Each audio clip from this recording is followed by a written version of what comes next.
Ok, vamos a comenzar entonces con esta tercera clase del curso de ADI, Análisis y Diseño de Experimentos Industriales.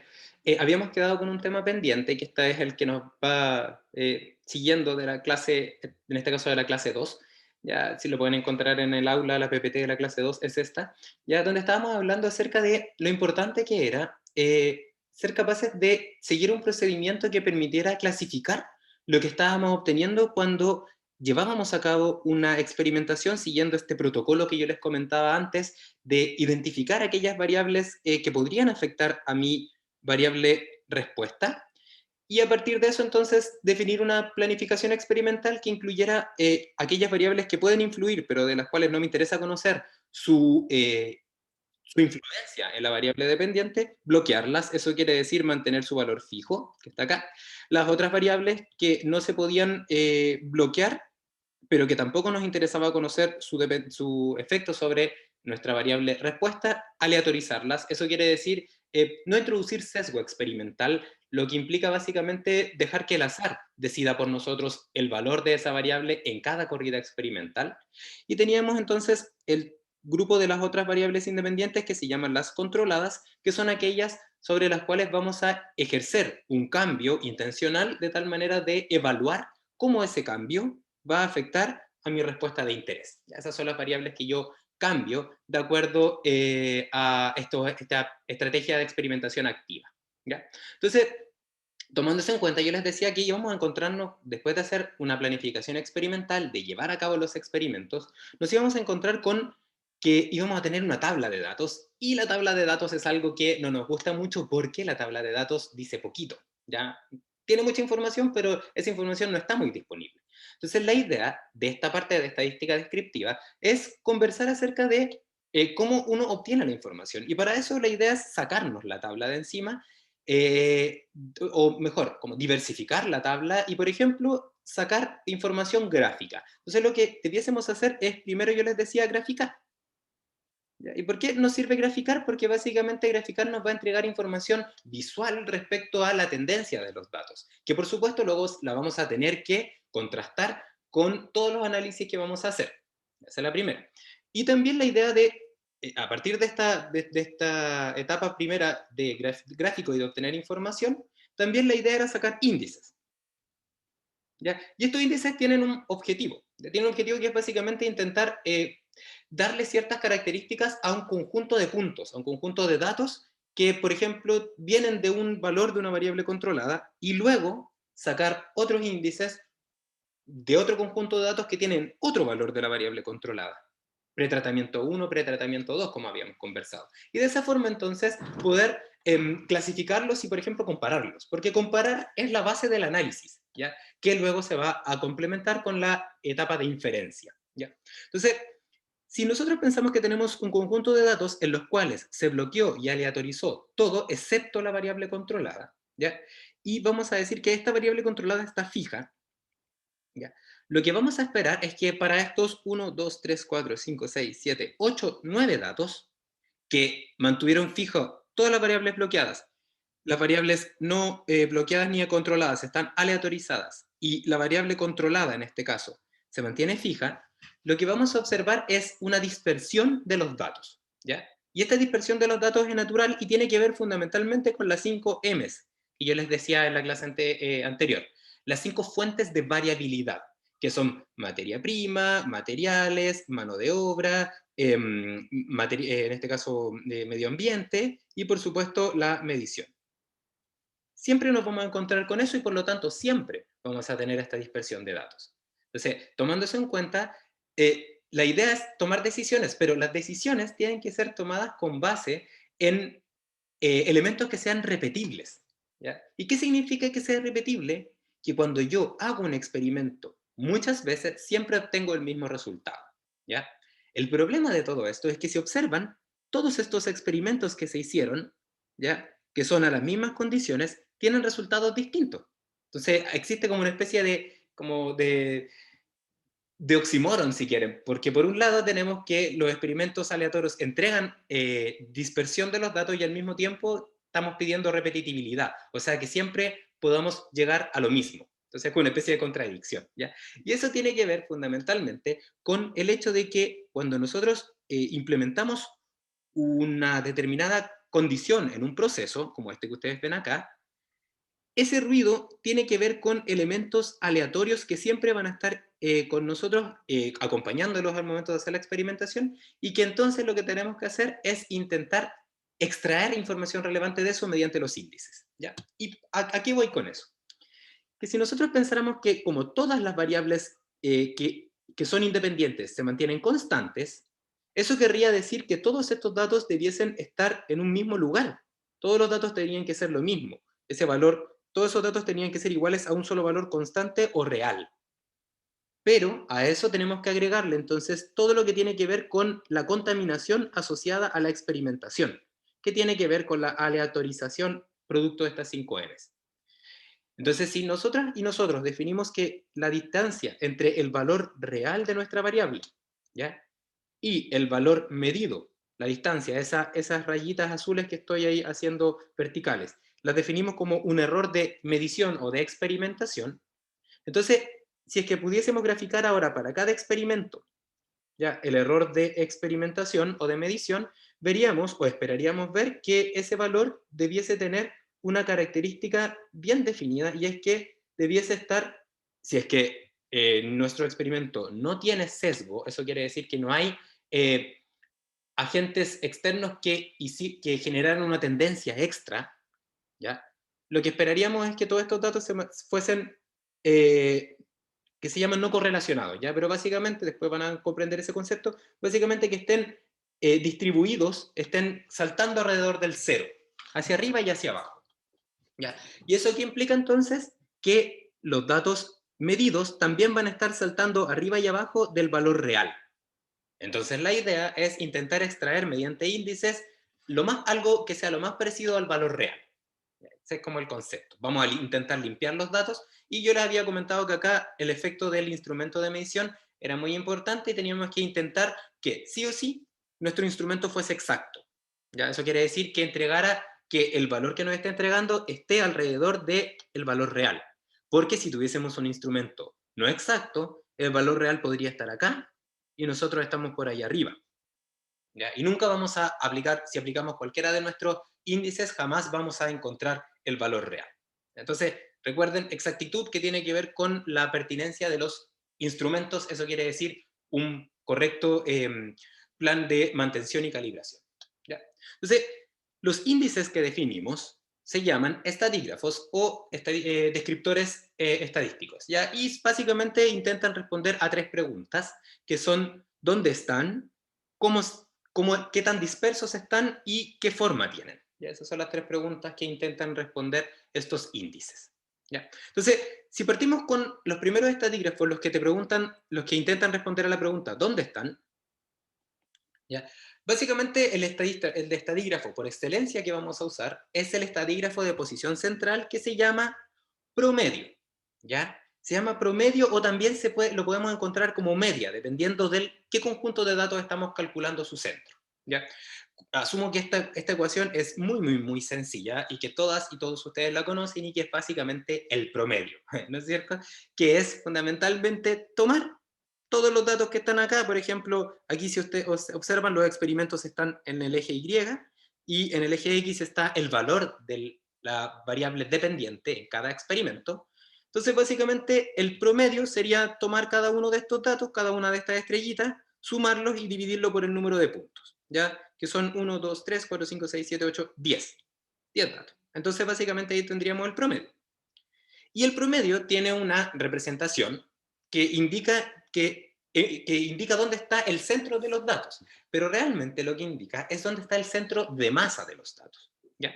Y para identificar por qué es el centro de masa de los datos, uno puede transformar la ecuación del promedio y ocupar la definición de centro de masa, que no sé si ustedes se acuerdan, ¿ya? Pero básicamente el centro de masa, si ustedes, por ejemplo, tienen una tablita y, por ejemplo, tienen una pelotita de un peso, por ejemplo, P igual 1, o masa igual 1 kilogramo, y tenemos otra masa acá, peso también 1, y tenemos otra más acá, por ejemplo, tenemos dos, cada una de ellas con peso igual 1, entonces el centro de masa es aquel lugar tal que esta tabla se queda quieta, ¿no es cierto? Eso quiere decir que la suma de los torques es igual a cero.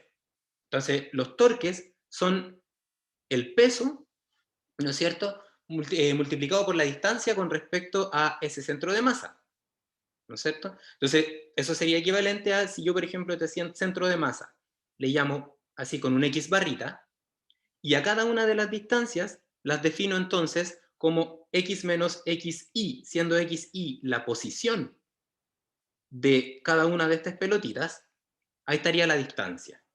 Y si multiplico esta distancia por el peso de cada una de estas pelotitas, entonces tengo el torque, ¿ya? Y entonces la ecuación de centro de masa dice que si yo sumo las n pelotitas que están ahí y la igualo a cero, entonces voy a tener el centro de masa, ¿no es cierto? Entonces, si ustedes se fijan, como todos los pesos son iguales, como todas las pelotitas tienen el mismo peso, eso va a ser igual a 1 y se va a ir de la sumatoria. Y básicamente nos va a quedar entonces que tendríamos la sumatoria desde igual 1 a n del x barrita es igual a la sumatoria desde i igual 1 a n del xy. Y si ustedes recuerdan, cuando uno suma una constante n veces, lo que tiene es n veces la constante. Y de ahí entonces pueden sacar que el centro de masa es igual a la ecuación del promedio. ¿Ya? Y entonces básicamente el promedio de los datos que nos indica un centro, ese centro tiene una explicación física y que tiene que ver con el centro de masa de los datos. ¿Ya? Entonces, ¿por qué es importante esto? Porque hay otros estadígrafos de posición central que también entregan información del centro, pero el centro definido de otra forma. ¿Ya? Y uno puede comparar esos dos estadígrafos y quizás hacerse sacar de inmediato algunas conclusiones que pueden ser interesantes. ¿Ya? Entonces, para eso, para ver los otros estadígrafos de posición, ¿ya? Voy a ocupar, me voy a saltar un momento todo esto y voy a llegar acá y después me voy a devolver, ¿ya? Voy a hablarles primero del otro estadígrafo de posición central que se llama mediana, ¿ya? Y la mediana es otra forma de ver el centro, ¿ya? Pero en este caso, la mediana es aquella posición de los datos tal que hacia la izquierda del eje numérico, o sea, más chicos, está el 50% de los datos y hacia la derecha de la posición de la mediana está el 50% de los datos más grandes, ¿no es cierto? Esto es repaso de estadística de colegio, ¿no es cierto? Entonces, si por ejemplo nosotras y nosotros acá tenemos 10 datos, ¿ya? Entonces, básicamente, lo que tendríamos que hacer para obtener la mediana sería ordenarlos de manera creciente, desde el dato más chico hasta el dato más grande, como está, por ejemplo, acá, lo podemos ver hacia allá, están. Y entonces, como tengo 10 datos, la mediana sería aquel lugar donde se encuentra la división entre el 50% de los datos más chicos, que lo voy a marcar con un destacador amarillo, que sería 1, 2, 3, 4 y 5, ahí están los 5 datos más chicos, con respecto a los 5 datos que son más grandes, 1, 2, 3, 4 y 5. El 50% de los datos son los más chicos, son los amarillos, el 50% de los datos más grandes son los verdes, y la mediana, en este caso, como tengo un número par de datos, correspondería al promedio entre el valor más grande de los amarillos y el valor más chico de los verdes. O sea, esa línea azul que ustedes ven ahí. ¿Ya? Y básicamente ahí estaría el límite que separa los dos valores. Y por el otro lado tenemos el promedio, este centro de masa. ¿Ya? Entonces, si ustedes observan, se parecen. Existe una pequeña diferencia entre ellos que es producto, por supuesto, de que ocupan distintos criterios. Ese delta, ese gap que hay ahí, es normal encontrarlo y es producto, como les digo, del criterio distinto. Pero ese delta debiese ser un delta pequeño, quizás como podríamos decirlo como un épsilon, así algo chiquitito. Cuando el delta S se hace más grande, es porque probablemente está pasando algo, ¿ya? Y ese algo lo podemos identificar de esta manera, fíjense, ¿ya? Lo que vemos acá son los mismos datos, exactamente los mismos. Es con una diferencia. En el experimento 3, en vez de haber medido ese dato que está en rojo, medimos este otro dato, esta otra estrella que está más a la izquierda, ¿ya? Entonces, permítame, voy a hacer a ver si me funciona. Eso, miren, ahí ya no está ese dato. O sea, ahora nuestro set de datos originales fue modificado para este ejemplo y entonces ya no está. ese dato. También tenemos 10 datos, n también sigue siendo igual a 10. ¿Ya? Pero ahora, para hacer la comparación de por qué la mediana y el promedio son distintos y entregan cosas y es bueno compararlo, ¿ya? Lo que vamos a hacer ahora es identificar qué pasa con el promedio original cuando aparece ese dato extra. ¿Ya? Entonces, si observamos, ¿ya? Lo que debiese pasar es que como el promedio es un centro de masa, donde el torque es cero, si en vez de poner, aquí voy a poner el mismo ejemplo que estaba acá, si yo tengo acá el centro de masa y tengo acá una pelotita, otra pelotita, y ahora esta pelotita yo lo que hago es ponerla más hacia la izquierda, lo que va a pasar es que el centro de masa se va a mover. Y efectivamente lo que pasaría ahora con eso es que el promedio debiese estar, por ejemplo, acá. ¿Ya? Si se fijan, el promedio ahora, al parecer, no está cerca del límite del 50% de los datos. ¿Ya? Se movió. ¿Y por qué se movió? Porque el promedio es sensible a los datos extremos. ¿Ya?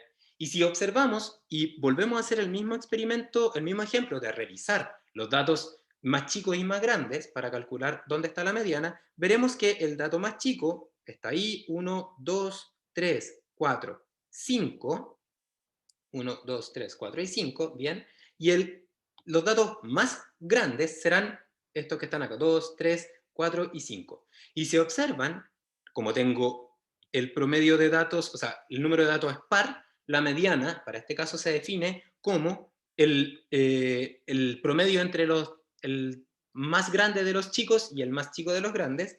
Entonces van a observar que la mediana sigue estando en ese lugar. Acá va a seguir estando en la mediana. ¿Ya? Entonces, cuando observamos un delta, una diferencia importante, ese delta es mucho más grande que el delta anterior. Cuando observamos una diferencia apreciable entre el valor del promedio y el valor de la mediana, es porque posiblemente tenemos datos que son extremos, y esos datos que son extremos son sospechosos de no pertenecer al conjunto de datos del experimento. ¿Y eso qué implica? Que, por ejemplo, si definimos que un experimento se hace de manera siempre igual, entonces un dato anómalo, que se llama, puede ser aquel dato que viene de un experimento que se midió mal. Entonces, ¿eso qué implica? Que ese dato podría no pertenecer al conjunto del resto de los datos que sí se midieron bien.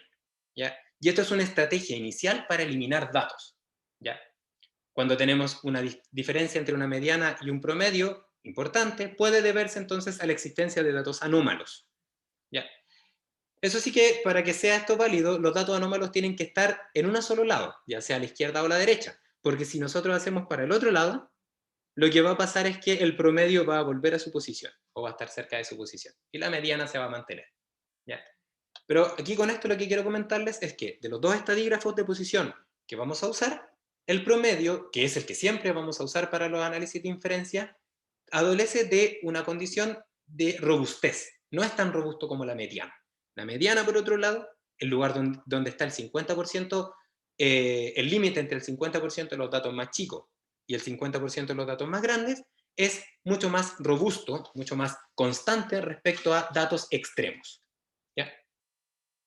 Y así como existe la mediana, ya que es el dato que representa la posición, o sea, el estadígrafo, perdón, que representa la posición donde se encuentra el 50% de los datos más chicos y más grandes, ¿ya? El límite, la frontera, ¿ya? También existen otras formas de dividir los datos, ¿ya? Dejando entonces conjuntos más pequeños, subconjuntos de hecho, de datos más pequeños, los cuales tienen en común que son más chicos o más grandes que un determinado límite. ¿Ya?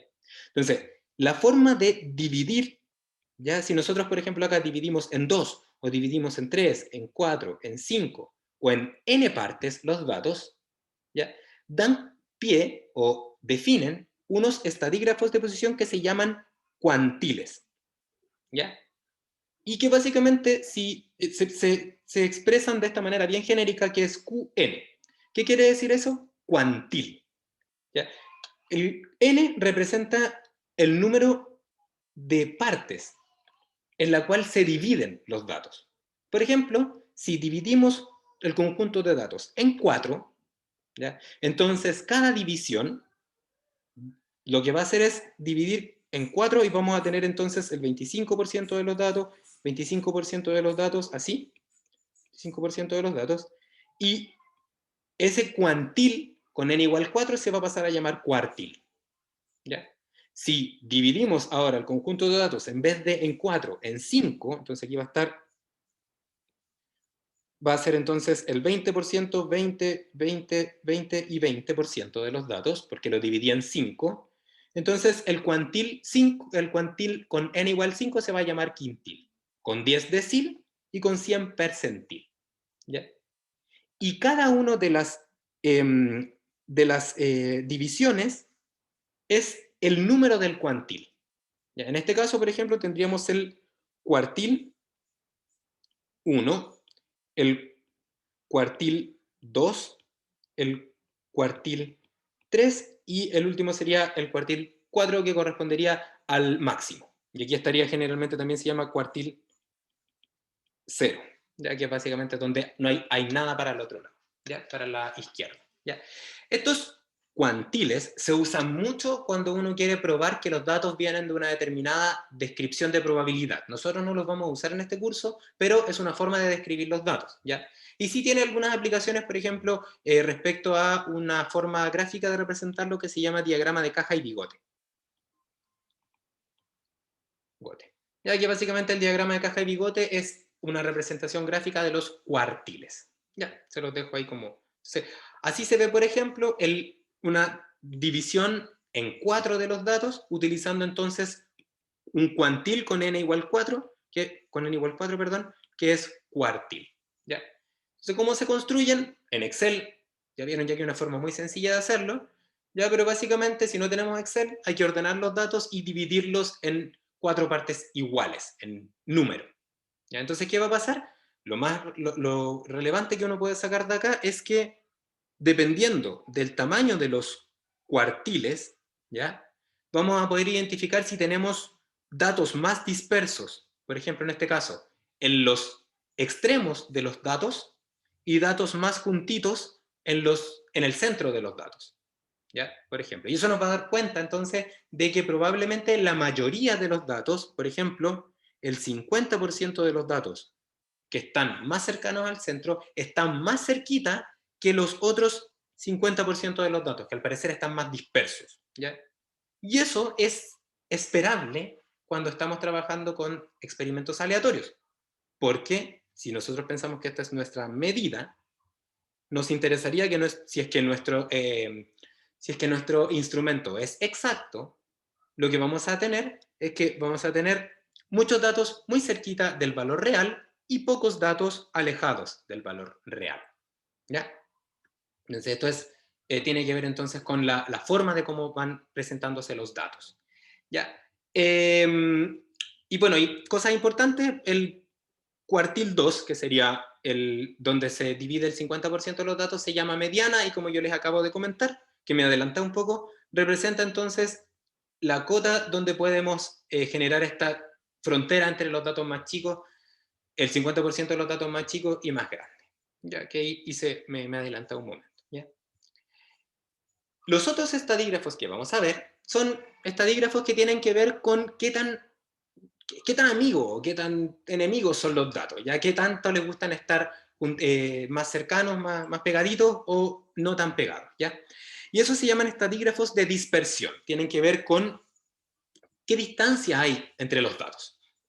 ¿Ya? ¿Por qué es importante? Porque si nosotros pensáramos ahora, ya no, por ejemplo, me voy a devolver hasta la lámina que refleja esto. ¿Ya? Si es que nosotros no estamos pensando ahora en la precisión y estamos pensando si no estamos pensando en la exactitud, que tiene que ver con el lugar con respecto al valor real, sino que estamos pensando en la precisión de un instrumento, nos interesa catalogarlo de acuerdo a si están los datos juntos o si no lo están tanto. ¿Ya? Entonces, la exactitud nos va a dar cuenta entonces del promedio o la mediana, y la precisión, que tiene que ver con qué tan alejados están los datos, ¿ya? Vamos a calcularla o vamos a cuantificarla mediante estadígrafos de dispersión. ¿Ya? Entonces vamos a hablar acerca de la precisión ahora. ¿Ya? Y aquí entonces, ¿qué tan dispersos están los datos?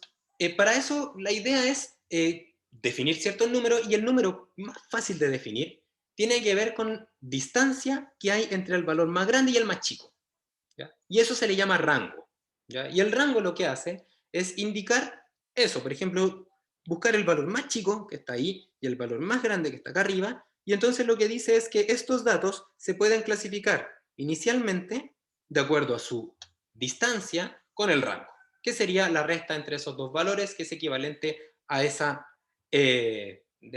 distancia que está ahí, ¿ya? Esa es una forma de representar los datos, ¿ya? Otra forma de representar los datos desde el punto de vista de la dispersión, de qué tan cerca o qué tan lejos están entre ellos, es la varianza, ¿ya? Y la varianza corresponde a una medida de la separación, pero no solamente de los datos más extremos, sino que todos los datos entre ellos, ¿ya? El asunto es que es fácil definir una sola distancia, en este caso del rango, porque lo que hacemos es entonces poner estos dos ejes de referencia y entonces sacar la distancia. O de hecho lo que hacemos es definir un eje de referencia, por ejemplo el mínimo, y sacamos la distancia con respecto al máximo, ¿ya? Pero la varianza te dice que en vez de sacar una sola distancia, lo que podrías hacer es sacar todas las distancias posibles, ¿ya? Entonces, ¿qué haríamos? Tendríamos que definir un eje de referencia, ¿ya? Porque cuando uno mide distancia tiene que definir una referencia, y si es que, por ejemplo, tomamos como referencia el valor más chico, entonces la distancia estaría dada por esa rayita que está ahí, esta otra raya, esa raya, esa raya que está ahí y esa raya que está allá. Todas estas distancias dan cuenta de qué tan lejanos están los datos entre ellos con respecto a un eje de referencia, ¿ya? Si todos los datos estuviesen en el mismo lugar, la distancia sería 0. Los datos no están dispersos, ¿ya? Si nosotros y nosotras acá contamos las rayas, tendríamos 2, 3, 4, 5, 6, 7, 8 y 9, ¿ya? Tenemos n-1 distancias. ¿Por qué? Porque básicamente estamos ocupando un punto como sistema de referencia, ¿no es cierto? Entonces, si hiciéramos este ejercicio de calcular la distancia promedio, lo que tendría que hacer sería, por ejemplo, si a este valor le pongo, por ejemplo, x mínimo, lo que haríamos sería, por ejemplo, definirlo de esta forma: xi menos x mínimo, ¿no es cierto? Y eso sería partido por n-1. Ahí sería la sumatoria, desde i igual 1 hasta, en este caso, n, siempre y cuando el i sea distinto de 3, porque ese 3 que está ahí corresponde al dato que voy a ocupar como eje de referencia, ¿ya? Entonces, esta sería una forma de calcular el promedio de las distancias, porque ahí tengo 9 distancias y la divido por el número de distancias, ¿ya? La varianza funciona de la misma forma, pero en vez de definir como eje de referencia el valor mínimo, define como eje de referencia el promedio. O sea, acá hace un pequeño cambio y pone acá el promedio, ¿ya? Pero sigue siendo n-1, ¿ya? Ahora, si observan, si ahora nosotras y nosotros lo que hacemos es definir las distancias con respecto al promedio, entonces pasa que tenemos ahora, podemos ocupar todas las distancias, incluido la del número 3, ¿ya? Entonces ahora, si bien tengo n-1 distancias, yo puedo calcular n distancias, ¿no es cierto? Ahora entonces voy a poner acá que el valor de la varianza funciona así, con n posibles distancias, ¿ya? Sin embargo, sigue dividiendo por n-1, porque una de estas distancias, la que ustedes quieran, es una distancia que es linealmente dependiente con las otras. ¿Por qué? Porque esa distancia define la posición del centro, ¿ya? O visto desde la perspectiva anterior, porque solamente tengo n-1 distancias realmente, ¿ya? Si ustedes ven, esta definición tiene un problema. Voy a poner aquí. Esta definición tiene un problema. Y es que si yo sumo esta xi menos x promedio, esas restas, lo que voy a obtener es que voy a tener esa suma igual a 0. ¿Por qué? Porque habíamos visto que el centro de masa, me voy a devolver, hace que eso sea igual a 0. La distancia con respecto al promedio hace que eso sea 0, ¿no? Entonces, para evitar eso que aparezca siempre 0, lo que hace es se eleva al cuadrado. Y a ese indicador, ya que realmente se expresa, o generalmente lo pueden encontrar con el n-1 hacia afuera, así. Esto se llama varianza. Y se expresa así, s cuadrado de x. ¿Ya? Varianza base cuadrado de x. ¿Ya? Y lo que hace esto básicamente es definir un valor promedio de las distancias, pero como está con respecto al promedio, en este caso lo que hacemos es elevarlo al cuadrado, para que no se me anulen los términos. ¿Ya? Y lo dividimos por n-1, que de ahora en adelante le vamos a llamar grados de libertad. ¿Ya? DOF, que es Degrees of Freedom, ¿ya? Pero es básicamente grados de libertad. Así lo vamos a conocer de ahora en adelante. ¿Ya? Y básicamente la varianza que ustedes ven acá, entonces, permite calcular esto, y fíjense que tiene unidades de x elevado al cuadrado. Entonces, como las unidades son importantes, el promedio tiene unidades de x, por ejemplo, entonces, como las unidades son importantes, lo que se hace generalmente es presentarla con raíz cuadrada. ¿Ya? Y esa raíz cuadrada de la varianza se conoce como desviación estándar. ¿Ya? Entonces, para nosotras y nosotros en este curso, estas dos van a ser las más importantes. La varianza y la desviación estándar. Standard deviation. ¿Ya? ¿Por qué? Porque bueno, la diferencia está en una raíz cuadrada, pero básicamente la gracia de la desviación estándar es que está en unidades de x. Por lo tanto, se puede comparar con el promedio. ¿Ya? Y la comparación con el promedio es otro estadígrafo que se llama coeficiente de variación. Y básicamente lo que te indica es qué porcentaje del promedio corresponde a la desviación estándar.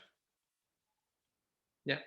Entonces podemos comparar, por ejemplo, para datos que tienen distinto promedio, su desviación estándar, si por ejemplo lo dividimos por el valor del promedio. Y tenemos un tanto por ciento del promedio corresponde a desviación estándar. ¿Ya?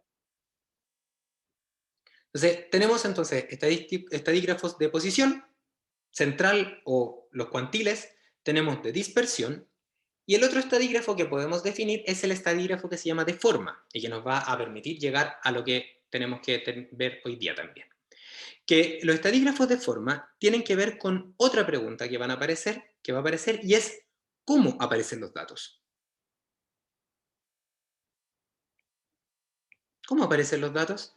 Entonces, para intentar entender esto, podemos volver al ejemplo del experimento así que teníamos inicialmente, un momento.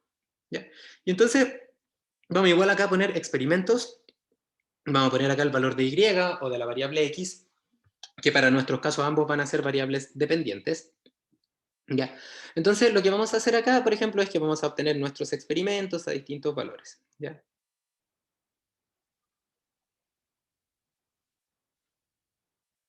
Así, por ejemplo. ¿Ya? Y de hecho, para que nos quede un poco más clara la idea, voy a dividir así. Voy a ponerlo de esta manera. ¿Ya? Se voy a poner acá, datos, así. Estos datos, espérame, que un momento que me quedé sin